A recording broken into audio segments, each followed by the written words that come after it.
Alright, it's a quick rundown, but I wanted to have something to at least show you what we've had programmed so far. So all the channels are labeled and set, and there are auto settings on here so that the levels should be okay, even with the stage microphones always on.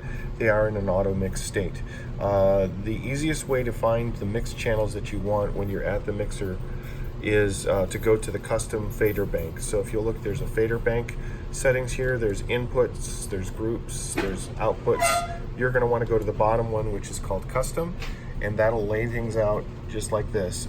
And you'll see the first 2 channels are wireless, the next 4 are your hanging mics, the 2 in the front are called hang left and right, and the 2 in the middle of the stage are called stage left and right. And then there's 4 wall jacks on the stage itself, and then there's 2 column jacks on the columns, and then there's 2 inputs that you can play back music. One is called the USB iPad. That's this right here, and if you're going to use that, you would plug in an iPod or an iPhone or something like that into the USB port here, and that would come into this channel right here. This is the CD player, which is sitting right above it. That's the Denon unit. This CD player is also available for Bluetooth and some other devices. We'll get into that at some other point, but just want to let you know the layout of the mixer. And then the last channel on the custom faders is what's called stereo, and that's your master output. All the channels have an on button. That's your mute. If it's off, it's muted. Same thing with the master.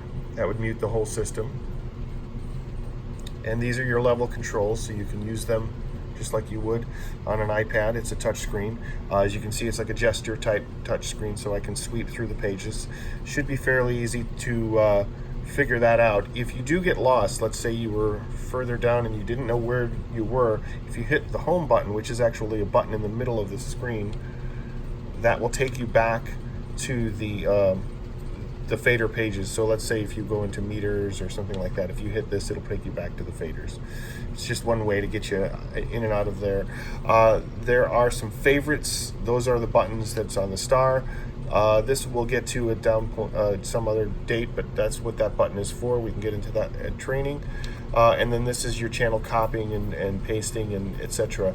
On the right here. So that's those 2 buttons. These we probably aren't going to use for a while, but the home button you're definitely going to want to use in case you get lost into the mixer and you don't know where you are. At least you have a home button, get you started.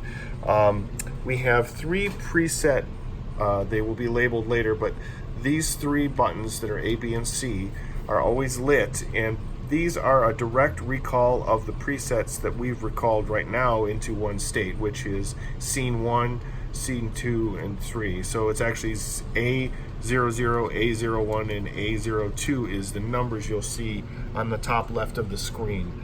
And so if I push the A button, you'll see that it goes to 00.